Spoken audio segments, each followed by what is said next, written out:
Hello everyone, it's Alex. Thank you guys so much for tuning in today. So today we are doing our hot takes, you guys. So I went on Insta stories and I had asked you guys if you guys would wanted to submit any of these hot takes. Now this is something that was done by Emily Noel and I've seen quite a few people do them. It's kind of like an unpopular opinions kind of video. I never did the unpopular opinions video. So I thought maybe I'll do this one and share with you guys some of the ones you have submitted and I'll give you guys my opinion. Obviously, if it's something that I'm against or I don't agree with and you guys don't agree with me, that's okay. There is so much room in this world to have difference of opinions. Like I mentioned, always we are a family here. We do not always have to agree. We just have to respect each other. So I have quite a few of you guys that have submitted some things. I will not mention anyone's names, but I will just read out your hot takes. But before we get into it, if you're new to my channel, welcome to the familia. My name is Alex. I'm an eyeshadow enthusiast with a dash of Project Pan. If that is something that interests you, subscribe, join us. And now without further ado, let's get on with some roasting. So I have them on my phone. I have screenshotted them. So I will be sharing with you guys some of them.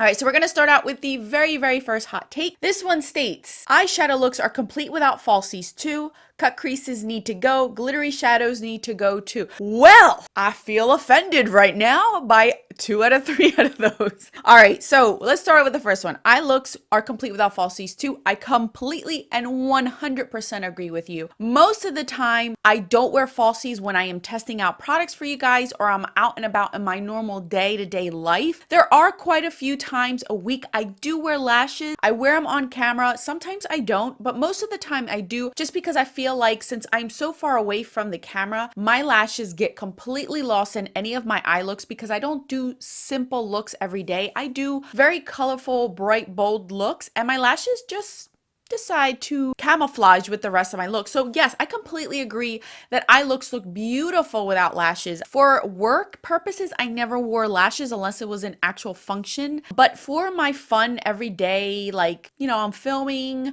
I'm testing out things, I'm taking photos, I love lashes. I've always loved lashes. My aunt, who was a makeup artist, she introduced me to lashes like in 2000, like 2001, 2002. It's hilarious watching her teach my mom how to put on lashes. And then I had a little bit of a hard time because I have long lashes, so they would always get in my way, but I learned. So I agree with you that looks do look beautiful without lashes. 100% I am for you, and I'm one that loves wear lashes and that doesn't like to wear lashes sometimes. Cut creases need to go. Okay, I feel like Instagram ruined the cut crease look. I really do feel that way because what you see on Instagram, at least what I normally see, is more artistic and dramatic and out there cut creases. Most of the cut creases you're going to see on Instagram, it's not for an everyday person. Now, if you're gonna wear those out, do you, boo? But that's where I draw the line. Like, you know me, I wear color all the time. I will wear this out and have no problem with it. But when it comes to cut creases, I personally like a soft cut crease. Cut creases are meant to open the eyes up. If you do not have enough eyelid space, it's supposed to help you to fake the funk because God didn't give it to you. I tend not to wear cut creases because I have so much lid space. I don't need it. You could clearly see where my crease gets cut naturally, and I don't need to do that. But when I do a cut crease, it's more of a soft cut crease where you really don't see the pronounced line of where I cut it. And I don't use concealer. I don't use a base. My eyes naturally have it. So I've been blessed that way where I don't need to. But I feel like a cut crease has a place and a time. And the style you do it, it will look beautiful. It's just, I feel like Instagram ruined it because of these dramatic ones you see. They're beautiful, don't get me wrong. But I just personally don't wear them. You don't see them on my channel really, and if you do see a cut crease, it's a very soft one, or you may actually not even realize I have a cut crease because of the way that I do it. So I don't 100% agree that cut creases should leave. I think that they're just done dramatically nowadays, that it seems like it shouldn't. It's more like a drag look than it is a everyday, more wearable, acceptable, I don't know what word to use to make it seem like it should be more, you know, you can use it every day and be okay with it. Last part is glittery shadows need to go. Okay, let me explain to you. I love my glitter. You guys can see I love anything sparkly, glittery, metallic-y. I do agree that glitter shadows should go. The ones that you find in palettes that are pressed in there. For instance, the one I am currently wearing today is this one right here. I do agree. I don't know if I feel like they should be in palettes, but I don't mind a loose glitter. I don't mind glitter on my nails. Like glitter should be a certain way. And regardless of whether it's in a palette or not, I still use a glitter glue because I don't trust glitter. Glitter is one of those friends that will stab you in the back real quick, will look gorgeous and will represent you 100%, but behind your back, yeah, they will stab you in the back. So I always use glitter glue when it comes to glitter. I don't like it in a palette because not all of them are done right. And I have seen a few where I've loved, like this one in this palette is really good, but then I have other palettes where I'm like, yeah, so I agree with you in that sense. I don't feel like glitter should leave completely because I love it. I absolutely do. It just needs to be in the right formula and then the right packaging for me to purposely purchase it, if that makes any sense. All right, the next one we have, okay, skincare refrigerators are just another scheme to get us to spend money. I 100% agree with you. Okay, me coming from a Latina background, if I were a teenager and I told my mom I needed a fridge to put my skincare on, you know what she would tell me? She'd be like, do you clean out the fridge that's downstairs? Do you take care of the fridge downstairs? Well, then why do you want a little fridge? I don't get it. It's really a gimmick because if you really wanted a fridge, if I'm going to put a fridge in my makeup room, it's going to be a beverage fridge where I'm going to put my drinks in there and then maybe my skincare, but it's not predominantly going to be for my skincare. I am almost guaranteed that the majority of us have a huge fridge in our kitchen, and you mean to tell me your fridge is that packed because you cook all the time and you don't have space to put your skincare in there? You know I'm talking to you. You know I'm talking to you. I completely agree that that is such a gimmick. I completely agree that it is a waste of money. Is it cute? Yes. Is it adorable? Yes.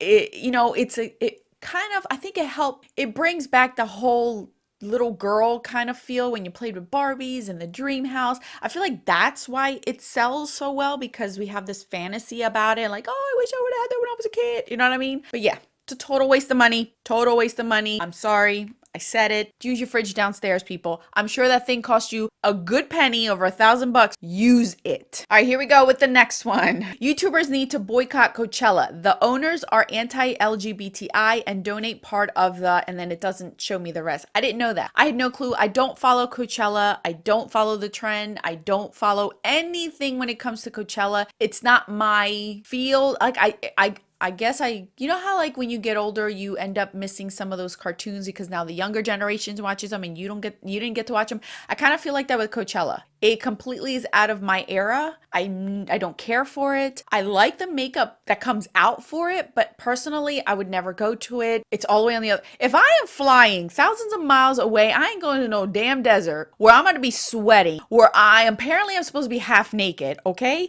And then listening to bands, I have no clue who they are. Being around people, I have no clue who I don't really relate to. My rear end is going to be spending money to be sitting on a beach, enjoying my nice cocktail without kids, not being sweaty on purpose to sit outside and look cute. No, I'm not spending money for that. No. I'm sorry, but that ain't happening. Okay. So I don't care about the Coachella thing at all. So if it's unfortunate that that's what's happening. I didn't know that. So I really can't talk about that era, like that part of it, but I can talk about never going because I don't care. Next one is we need more neutral cool tone palettes. I must agree with you in that sense because I feel like cool tone palettes are very rare and few and far between. I have found quite a few. There is more now than there was a few years ago, but there still isn't enough. I feel like we started out with warm, bold type of colors, like sultry, bold type of colors. Then we shifted to colorful palettes and brighter palettes and more monochromatic palettes, which is fine because you know that's my jam. But I have yet to see a lot of cooler tone palettes. And you're right. You're absolutely right. I have come across a few. Milani has one. Hip Dot has one. I believe Pretty Vulgar has another one. There aren't many out there, and I agree. There is cooler tone, colorful palettes, but there isn't neutral palettes. So as much as I absolutely love color, you guys know I am still a fan of neutral palettes, and I will agree with you. There isn't that many, and whenever there's new releases, it's always like these very fun, colorful ones, warmer tones, neutral or cooler brights, like as far as color goes, grungy, rainbow, but there isn't many cool tone. I agree. I agree. All right, I give you that one. Consumers are shifting towards minimalism and brands are feeling the bubble pop of the, and then it doesn't let me. I agree. But see, this is with anything in life. There's always that shift. You always start in the center, then it swings this way, and what comes up always must come down in one way or another in some form or shape. So yes, I do. Think that we have come to a point where we're exhausted, overwhelmed, oversaturated, overspent, and it will come to a point where I do feel it, because if you've noticed, there's a lot more deals, a lot more discounts. I just went on the Sephora website because I still have that $100 gift card that I haven't spent, just to see what's out there, because I really haven't shopped through Sephora at all this year. And when I looked at the sales section, I have never seen so many things that are on sale on Sephora's website like I have this year. Typically, the things that are on sale on Sephora's website right now have been sold out already, and they haven't. So I do feel like we are shifting into a realizing that we have enough, realizing that we don't need any more, realizing that we have things that are coming out that are repetitive. I don't know if everyone's going to be a minimalism. Like me personally, I will never be a minimalist. I shouldn't say never, but I'm not having that goal to be a minimalist when it comes to my eyeshadows. Maybe for the rest of my collection, yes, but not so much for my eyeshadows. But that's just my personal preference. But I do feel like a lot of us have realized we have enough, and we're at a point where either we're stopping completely cold turkey, or we are training ourselves to be more aware of what we have and to save our money. I really do feel like we're going to get into another recession, which is killing me, because there's a lot of things that I want to do in the future, as far as my job and things. So I don't know how that's going to pan out, and I have been worried about that, but I do feel like the makeup industry has felt it. We have seen it. We have heard about it through the grapevine. I know I have heard that Ulta sales aren't that great. Sephora sales, you could clearly see that they haven't been great. A lot of brands are putting a lot of things on sale. A lot of brands that I absolutely have loved 5-6 years ago have actually filed bankruptcy. So you're seeing a lot of this. You are seeing a lot of this, and I don't know. The strong will survive. Like anything, like when the real estate market dropped and a lot of these real estate agencies unfortunately had to close, you saw the strong ones survive. You saw the ones that were able to do it. Same thing with the healthcare when it was the Obamacare thing happened, all that stuff. A lot of health insurance agencies went under, companies and things, and those that were strong enough survived. So I feel like that's what's going to happen with makeup. You're going to see the ones that are stable and smart survive, and then those that were frugal and just ride the wave are probably going to realize that it's now a little trickle that went into the beach. So I agree. I do 100%. So here's the next one. I hate watching Halloween tutorials. I have to be honest with you guys. I've never really been into Halloween in general. It's just not my thing. I've never been the type that likes to get scared. I don't know. It's just not me. I always dread October, even though it's my niece and nephew's birthday month, my father-in-law's birthday month. I dread October. I just don't like anything scary and freaky. And as the years go on, I feel like things are more gruesome and more vulgar and more explicit. And I really don't want my kids to be exposed to all that. I just want them to be like, naive and normal when it comes to that kind of stuff. And I know it's not going to happen. I know. You don't got to tell me that I'm living in La La Land. I know. It's just, I don't really search for tutorials either. If I am, it's going to be something simple just for me to have fun with at home, not so much for me to film. I filmed a few when I first started, but it was never my thing.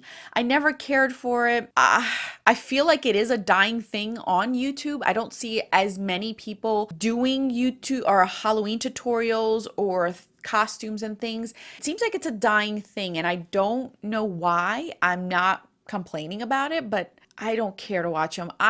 I already have enough makeup, and if I have to spend more money on something that's only going to last me a few hours for one night, it's not worth it for me. And I know you're probably like, well, Alex, you only go out one time a month to a nice outing. That's kind of like the same concept. Yeah, but I can't use the special effects stuff in my everyday life unless I'm going to change my nose every day or pretend like I'm old today to disguise myself and then young the next day. You know what I mean? Like, I'm not going to use that stuff. So I agree to an extent. I do like watching them just if I want to get myself out of my, normal routine. It's not bad, like certain ones, but there's other ones where it's just way too intricate for me. These people are talented, and even though you see it on camera, it's like 15 minutes, it takes hours to do this. So I don't have that time. I just don't have that time with 3 kids. Mama got to put some little ears on. This is what I do.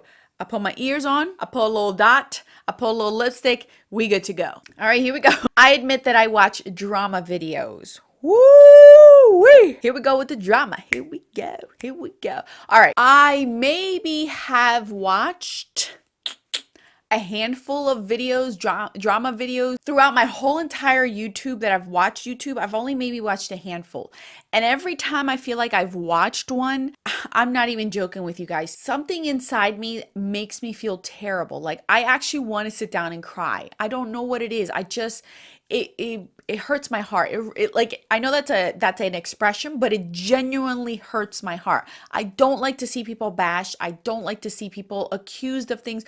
We don't know everything, and to every story there's always 2 sides, and it kills me that we already see it in Hollywood, we see it in everyday life, we see it within our own families, and then to have to now something that I enjoy, something that's just makeup, and then it turns into this dramatic thing.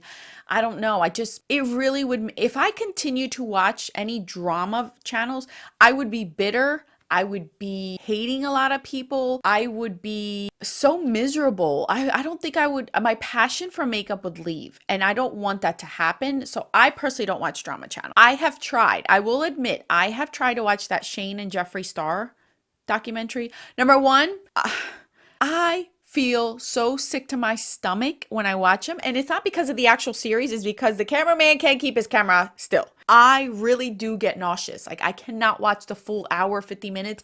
I can't.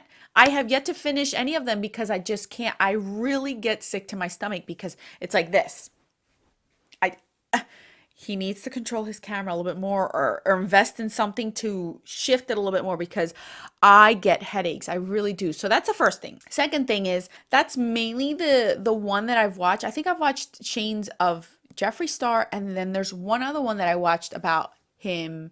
Oh, is what's her name? With the crocodile girl, what's her name? Bunny? I don't know her YouTube name. I watched that one too. I've learned a lot from people because it's their perspective. Like, they themselves are on the actual video. So I'm a little bit better with that. But if it's just somebody bashing somebody else, or just trying to release the tea, or allegedly, or I can't. I just can't. If you enjoy it, I'm not saying don't. It's not for me personally. I just can't. That's why I avoid Reddit when it comes to that kind of stuff too. If I'm reading anything from Reddit, it's pan porn, it's makeup use up, that kind of stuff. I can't do the whole beauty guru chatting thing.